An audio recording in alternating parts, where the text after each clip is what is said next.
કરવા માટે અથવા તો એને તુલનાક્ષમ બનાવવા માટે આંકડાશાસ્ત્ર છે એનું જ્ઞાન હોવું ખૂબ જરૂરી છે. આ ઉપરાંત ભિન્ન વિષયોમાં પ્રાપ્ત થયેલ પ્રાપ્તાંકોના સહસંબંધ શોધવા માટે વિજ્ઞાન અને ગણિત બંને વિષયોના માર્ક આપણી પાસે આવી ગયા. તો વિજ્ઞાનના માર્ક અને ગણિતના માર્ક એ બે વચ્ચે શું સંબંધ છે? હકારાત્મક સહસંબંધ છે, નકારાત્મક સહસંબંધ છે અથવા શૂન્ય સહસંબંધ છે. ઓકે, હિન્દીનું વ્યાકરણ અને ઇંગ્લિશનું વ્યાકરણ અથવા તો ગુજરાતીનું વ્યાકરણ આ ત્રણેય વચ્ચે શું સંબંધ રહેલો છે? તો આ સહસંબંધ જાણવા માટે અને એ સંબંધ જાણ્યા પછી એની ઉપર આગળ આપણે તારણો આપવા માટે આંકડાશાસ્ત્રની પ્રયુક્તિઓનું જ્ઞાન ખૂબ આવશ્યક થઈ રહી છે. કસોટી પ્રશ્નોનું કઠિનતા મૂલ્ય અને તારવણી મૂલ્ય નક્કી કરવા માટે પણ આંકડાશાસ્ત્ર ઉપયોગી છે. શું છે કઠિનતા મૂલ્ય અને તારવણી મૂલ્ય? તો કે જ્યારે કોઈ પણ આપણે કસોટી લઈએ છીએ, અલબત્ત આપણે જે ટીચર મેડ ટેસ્ટ હોય છે એને બાદ કરતાં આપણે જે બોર્ડની પરીક્ષા હોય છે કે જેની અંદર બેલેન્સ ક્વેશ્ચન પેપર આવે છે, તમે જોજો એની અંદર અમુક પ્રશ્નો છે એ ખૂબ સહેલા હોય છે, અમુક પ્રશ્નો છે અતિ હાર્ડ હોય છે, અતિ જેને કહેવાય કે મુશ્કેલ હોય છે, અને જ્યારે બાકીના છે મધ્યમ હોય છે. તો આ છે એનું કઠિનતા મૂલ્ય અથવા તો ભેદપરખ મૂલ્ય અથવા તો તારવણી મૂલ્ય. તો આ કેટલા પ્રશ્નો કઠિન રાખવા, કેટલા પ્રશ્નો સરળ રાખવા, કેટલા પ્રશ્નો મધ્યમ રાખવા, આ બધી બાબતો છે એ આંકડાશાસ્ત્રની યોગ્ય પ્રયુક્તિ દ્વારા નક્કી થાય છે. તો તમે જોઈ શકો છો મિત્રો કે આંકડાશાસ્ત્ર છે એનું જ્ઞાન છે એ હોવું આવશ્યક છે. એ હોય તો જ તમે આ કરી શકો. આ ઉપરાંત કોઈ વિદ્યાર્થીને તેના જૂથમાં રહેલ અન્ય વિદ્યાર્થીઓના સંદર્ભમાં શૈક્ષણિક કે મનોવૈજ્ઞાનિક લક્ષણના માપનમાં કેટલા ટકા વિદ્યાર્થી કરતાં ચડિયાતો છે કે ઉતરતો તે જાણવા. કોઈ પણ વિદ્યાર્થી છે એ વર્ગના કેટલા ટકા કરતાં ચડિયાતો છે અથવા કેટલા ટકા કરતાં ઉતરતો છે એ માત્ર ટકાવારીની દ્રષ્ટિએ આપણે જાણી ન શકીએ, પણ એમાં યોગ્ય આંકડાશાસ્ત્રીય પ્રયુક્તિનો ઉપયોગ કરીને આપણે જાણી શકીએ. આ ઉપરાંત તમે જોઈ શકશો કે બુદ્ધિ કસોટી છે, અભિયોગ્યતા કસોટી છે, વલણ માપન કસોટી છે, પ્રમાણિત કસોટીઓ છે. આવી કેટલી મનોવૈજ્ઞાનિક કસોટીઓ છે તેનું પરિણામ અને અર્થઘટન કરવા માટે આંકડાશાસ્ત્ર છે એ ખૂબ ઉપયોગી છે. એક તમને ઉદાહરણ આપું. ડૉક્ટર કેજી દેસાઈ, તમે ખૂબ નામ સાંભળ્યું હશે, અથવા તો પલ્લવીબેન પટેલ અથવા ભાવસાર સાહેબ, આ બધાઓએ ઘણી બધી કસોટીઓ બનાવી. ઉદાહરણ તરીકે વૈજ્ઞાનિક અભિયોગ્યતા કસોટી, સ્ટડી હેબિટ કસોટી, સ્ટડી ઇન્ટરેસ્ટ કસોટી, પ્રમાણિત બુદ્ધિ કસોટી, અનુકૂલન કસોટી, ઝડપ અને ચોકસાઈ કસોટી, કારકુની અભિયોગ્યતા કસોટી, માધ્યમિક શિક્ષક પ્રશિક્ષણ અભિયોગ્યતા કસોટી. તો આ બધી કસોટીઓ જ્યારે આપણે બનાવવા બેસીએ, પ્રમાણિત કસોટી બનાવવા બેસીએ, તો ત્યારે આપણે એના માહિતી લેવી, એ માહિતીનું પૃથ્થકરણ કરવું, એના યોગ્ય માનાંકો તૈયાર કરવા, એમાં કઈ કલમો રાખવી, કઈ કાઢી નાખવી, તો આ બધી જ બાબતોમાંથી પસાર થવું પડે તો જે પ્રમાણિત કસોટીઓ કહેવાય. હવે આ જે પ્રમાણિત કસોટીઓ છે એ બનાવવા માટે આંકડાશાસ્ત્રનું જ્ઞાન હોવું ખૂબ જ આવશ્યક છે. આંકડાશાસ્ત્રનું જો જ્ઞાન આપણને નહીં હોય તો આપણે આ પ્રમાણિત કસોટીઓ બનાવી શકીશું નહીં. અને એ ઉપરાંત પણ આ પ્રમાણિત કસોટીઓ છે એનો કેવી રીતે ઉપયોગ કરવો, ભવિષ્યમાં આપણે વર્ગખંડમાં આવી પ્રમાણિત કસોટીઓનો કેવી રીતે ઉપયોગ કરી આપણા વિદ્યાર્થીઓ જે છે એની માનસિક ક્ષમતાઓ નક્કી કરવા માટે પણ આંકડાશાસ્ત્રનું જ્ઞાન હોવું જરૂરી છે. તો આ રીતે આંકડાશાસ્ત્ર છે એ ઉપયોગી થઈ શકે છે. આ ઉપરાંત શૈક્ષણિક સંશોધનો, એજ્યુકેશનલ રિસર્ચ, ક્રિયાત્મક સંશોધનો, પ્રાયોગિક સંશોધનો વગેરે દ્વારા પ્રાપ્ત પરિણામોના અર્થઘટન કરવા માટે ખૂબ જ આંકડાશાસ્ત્રનું જ્ઞાન હોવું આવશ્યક છે. શૈક્ષણિક સંશોધનના અહેવાલો સમજવા માટે તેમજ એની સ્પષ્ટતા તેમજ તેના આધારે ભાવિ સંબંધી સૂચનો કરવા માટે આંકડાશાસ્ત્ર છે એ ઉપયોગી છે. શાળાના વહીવટી કાર્યો માટે પણ આંકડાશાસ્ત્ર છે એ ઉપયોગી છે. આપણે જોઈ શકીએ છીએ કે અત્યારે શૈક્ષણિક સંશોધનો ખૂબ જ થાય છે.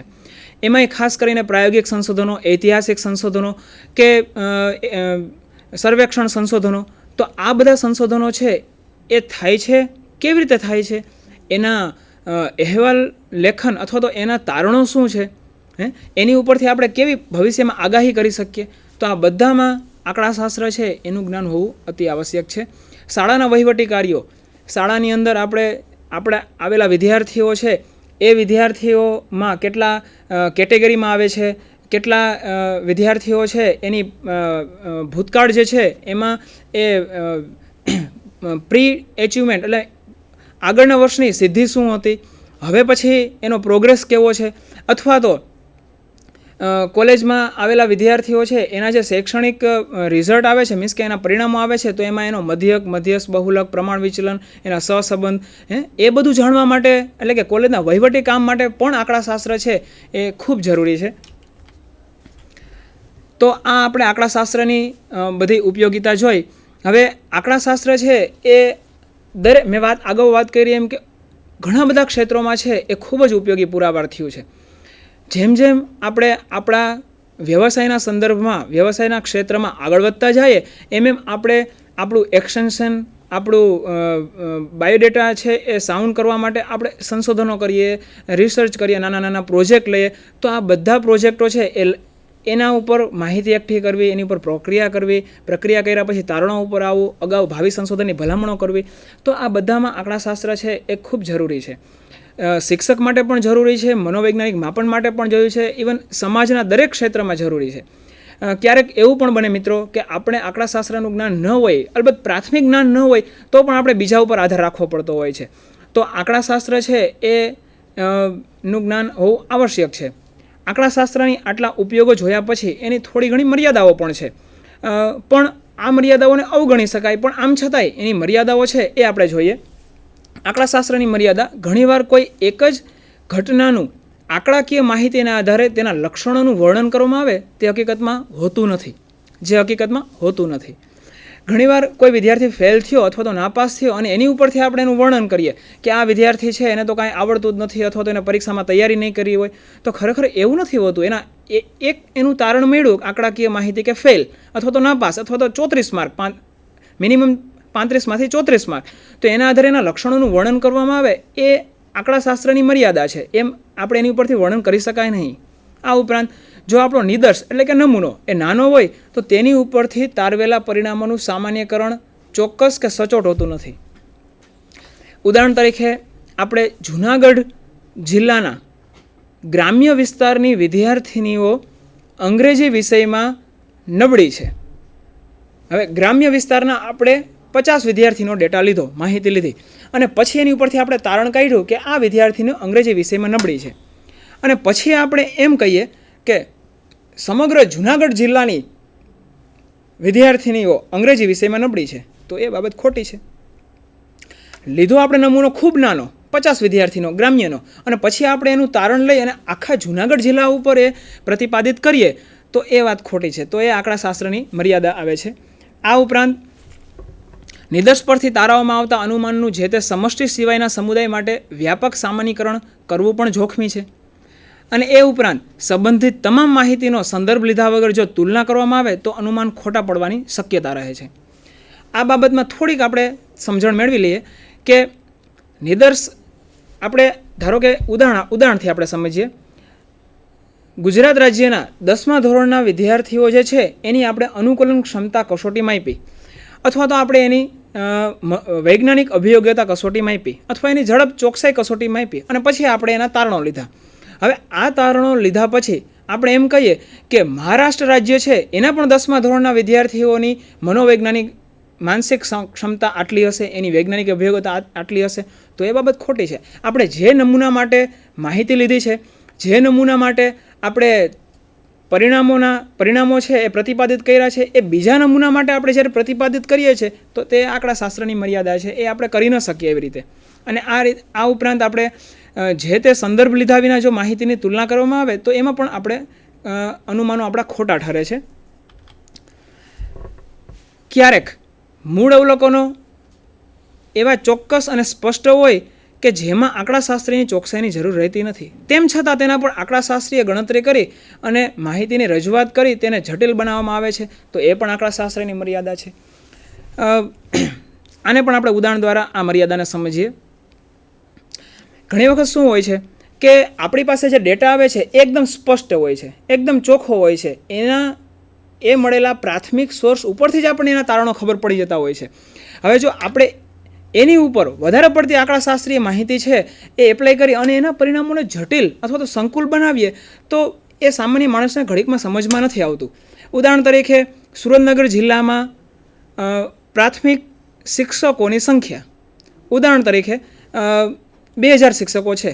હવે એ સ્પષ્ટ ડેટા છે કે સુરેન્દ્રનગર જિલ્લામાં પ્રાથમિક શાળાના શિક્ષકો છે એ 2000 છે. હવે એ ડેટા છે પોતે જ પોતાનું રિઝલ્ટ છે આપે છે, પોતે જ પોતાનું પરિણામ આપે છે. હવે એની ઉપર આંકડાશાસ્ત્રીય પ્રયુક્તિઓ ઉપયોગ કરીએ અને પછી એને જટિલ બનાવીએ તો એ આંકડાશાસ્ત્રની મર્યાદા છે. મિત્રો, અહીંયા આપણે આંકડાશાસ્ત્ર છે એનો પ્રાથમિક ખ્યાલ જોયો, એના ઉપયોગો અને મર્યાદાઓ જોઈ. આના વિશે વધારે વાત પણ કરી શકાય, પણ જેમ જેમ આપણે આગળ જતા જશું એમ એમ આંકડાશાસ્ત્ર છે એનું ખૂબ મહત્ત્વ, એની ઉપયોગિતા એ આપોઆપ આપણને સમજાતી જશે. તો અહીંયા સુધી આપણે રાખીએ. હવે હું હિતેશભાઈ સોલંકીને વાત કરું કે એ આંકડાશાસ્ત્રના જે અંદર જે આવતા પદો છે એની એ ડિટેલમાં સમજ આપશે. શ્રી હિતેશભાઈ સોલંકી. નમસ્કાર દર્શક મિત્રો. ડૉક્ટર કેતનભાઈ ગોહિલે આપણને આંકડાશાસ્ત્ર એટલે શું, આંકડાશાસ્ત્રનો ઉદ્ભવ કઈ રીતે થયો, આંકડાશાસ્ત્રમાં આવતા પદો વિશેની વાત કરી. હવે આગળ ઉપર આપણે જઈએ કે આ આંકડાશાસ્ત્રનો ખરેખર શિક્ષણમાં ઉપયોગ કઈ રીતે થાય, સંશોધનમાં ઉપયોગ કઈ રીતે થાય. તો એ આંકડાશાસ્ત્ર છે એ સંશોધન અને શિક્ષણમાં સરળતાથી ક્યારે એપ્લાય કરી શકીએ કે જ્યારે એ આંકડાશાસ્ત્રમાં આવતા મૂળભૂત પદો વિશે આપણે સમજતા હોઈએ, મૂળભૂત પદો વિશે આપણને ખ્યાલ હોય તો જ એ આંકડાશાસ્ત્ર છે એ સરળતાથી આપણે ઉપયોગમાં લઈ શકીએ.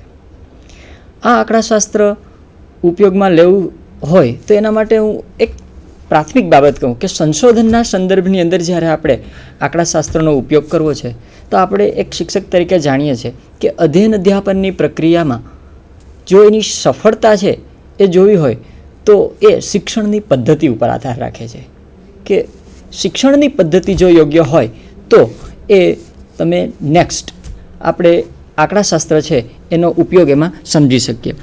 વિદ્યાર્થીની કક્ષા જાણવી મહત્ત્વની છે. એક શિક્ષક તરીકે સ્વાભાવિક છે કે તમને એમ થાય કે આપણે આપણા વિષયની અંદર વિદ્યાર્થીની કક્ષા જાણીએ. તો એ વિદ્યાર્થીની કક્ષા જાણવા માટે થઈ અને આપણે એની સિદ્ધિ કક્ષા અથવા તો સિદ્ધિ જાણવી જરૂરી છે.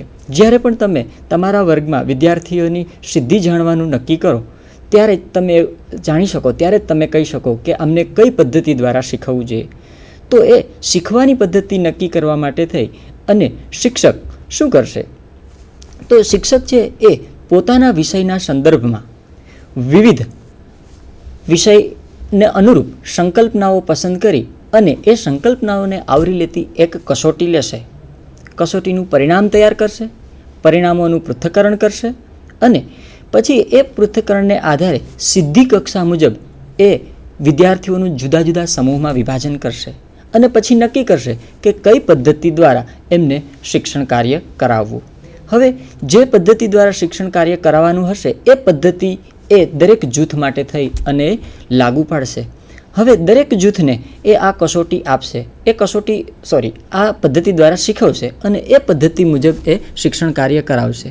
હવે શિક્ષણ કાર્ય કરાવ્યા પછી ફરી પાછા 2-3 મહિના બાદ ફરી આવી એક કસોટી લેશે અને એ કસોટીનું પરિણામ જે આવે એ બીજી કસોટી સાથે એ પહેલી કસોટીનું પરિણામ સરખાવશે.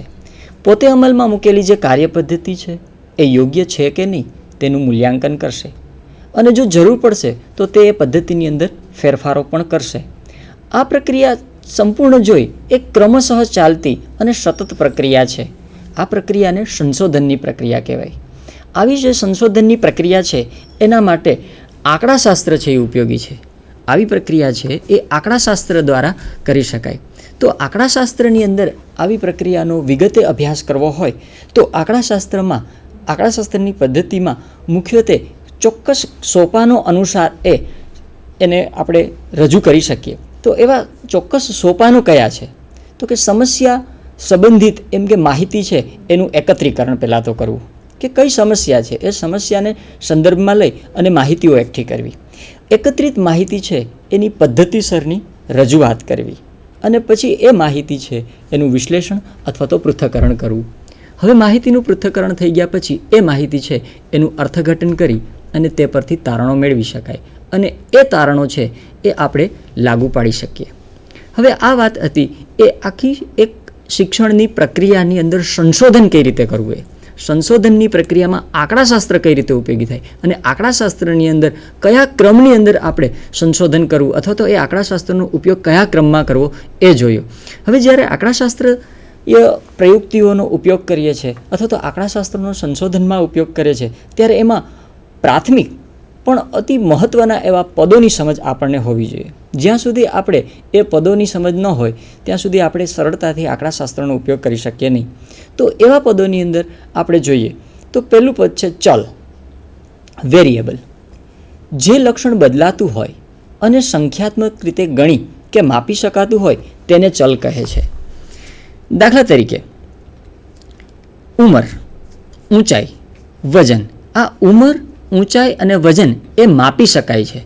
એને માટે એ માપ છે એ ફરતા રહે છે. કોઈ એક વિદ્યાર્થીની ઉંમર જુદી છે, કોઈ બીજા વિદ્યાર્થીની ઉંમર જુદી છે, અથવા તો કોઈ એક વિદ્યાર્થીની ઊંચાઈ જુદી છે, બીજા વિદ્યાર્થીની ઊંચાઈ જુદી છે. તો આ લક્ષણ છે એ બદલાતું રહે છે, પણ આ દરેક લક્ષણ છે એને ચોક્કસ માપી શકાય છે.